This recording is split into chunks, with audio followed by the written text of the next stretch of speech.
Good afternoon, everybody. Uneducated Economist here. So it looks like there is a returning of the just-in-time distribution network, and this is something that I was pretty suspicious of taking place as the freeing up of the economy through the distribution networks, through the supply chains, the trucking, the rails, the freighters off the coast of LA. All this stuff became a lot more efficient as far as the distribution network and its operation. Now, when we think about the way that the economy had functioned prior to the COVID breakdown, is that people would order items and they would never really sit at any one location for any kind of length of time. They would generally be in transit to the customer the entire time. So there was not like the major warehousing of a lot of items.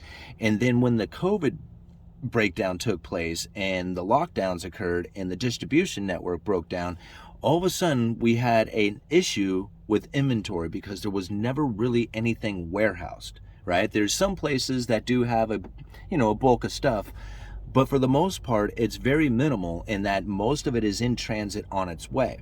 So when we had this breakdown and all of a sudden the supply chain issue just, shot through the roof and no real available inventory was in transit because of the lockdown, it left the country very vulnerable to the price hikes that we had experienced. So in response to that, there was a lot of warehouses that were being built in order to start stocking up on these items so that we are no longer reliant on the just-in-time delivery service. The only problem with this is that once you start warehousing items, you have a lot of costs that are involved with it.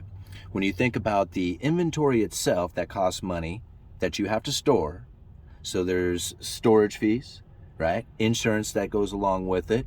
There's interest that's generally paid on these items because really you're holding on to them with the idea that you're going to sell them into the future. So a lot of times they are borrowed items that you pay an interest on.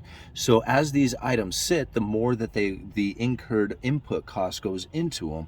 And that's when you have the warehouse issues that you're going to experience with the price increases, right? Did I get all that right? I think I did. And now when you think about the just-in-time delivery, it's going to be in competition with the warehoused prices, right? So think about this for just a minute. Here you have two items that you can order. One of them is going to take a couple of days. One of them's here right now. So you have the convenience of being able to purchase it today, or you can wait a couple of days and you can get it to you through the distribution network from whatever distance it needs to travel in order to get to you. So now when we think about this for just a moment, right, because I've experienced this myself, right? A lot of you know that I work at a hardware store, I work at a lumberyard, I do retail sales, right? So now it's the weekend, right? I'm working a Saturday. And I have a customer who calls me up and he was just like, bro, man, do you have hidden fasteners for this particular type of decking? And I said, let me look, maybe I do. And sure enough, yes, I do happen to have that particular brand. It's not something I typically carry, but I do have it on the shelf today. Here's the price for it. And he says to me, he goes, oh man, that's about $10 more than I can buy it online. And I'm thinking, okay, but you have to wait for it. I have it today, right? You see the difference here is just like you're paying for convenience. You're paying for the convenience to have it here right now. That's why it costs more.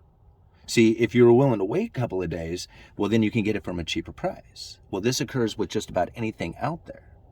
So if you can imagine anything that gets warehoused, it's going to have a price tag attached to it that's going to be higher than if you could just order it and wait a couple of days because it's going to be traveling a further distance. You get the convenience of buying it today for a higher price, or you can wait and save a few dollars. Now, as this begins to grow, this distribution network, the just-in-time, right, delivery service, as it begins to become more prevalent again, as the economy opens up and becomes free, or a freer distribution network, I shouldn't say a free economy because that's not the way, that's not an accurate description at all.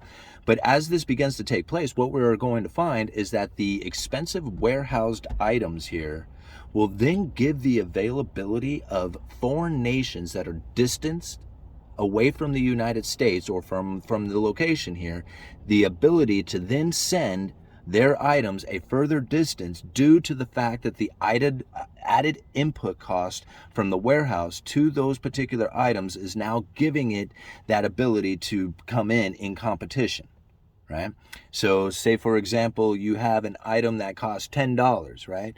But yet you can order it overseas, wait a few days, and it costs $5, but the shipping of it costs $3, right?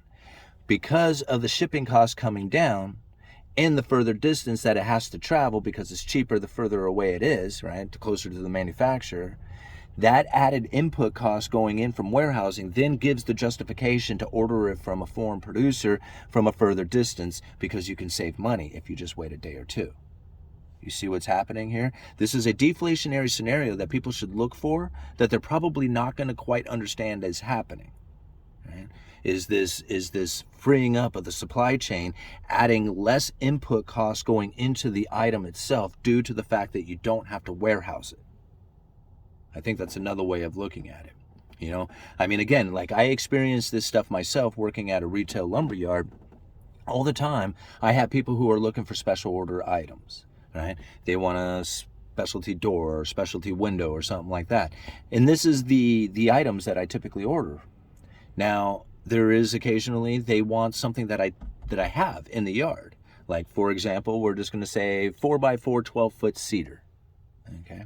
Now, I have some in the yard, but they don't look that great. Hey, that's okay. I can have some tomorrow, or again the day after tomorrow, right? And so when you think about how quickly you can have these items turned around, well, then it makes it a lot easier for the customer to say, yeah, go ahead and order it for me, because you can just have it in a day or two. It's going to come in brand new. Now, you think about it from my end, I hardly have to touch the item. It comes off the truck, it goes almost right back into the customer's truck, right? It comes off the distributor's truck, goes right into the customer's truck, and away it goes. Hardly had to touch it.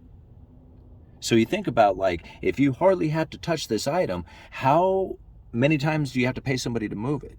How long do you have to store it? How much, time do you have to wait before you get your money back out of the item since you have purchased it? Right? See, if I purchase it today, sell it tomorrow, I got my money right back out of it. I hardly had to be out any money at all. Right? This is how come the just-in-time delivery service is by far the most efficient way of going about an economy. Now, it leaves you quite vulnerable, like we had experienced during the COVID breakdown. Right? And it leaves it, when you have shortages, then you got prices that shoot through the roof. But now what we are going to find, because the prices are so elevated, that foreign competition from further distances is now going to find its way into the economy. And that's due to the fact that these just-in-time delivery service is so much more efficient than warehousing these items. Uneducated Economist, you guys let me know.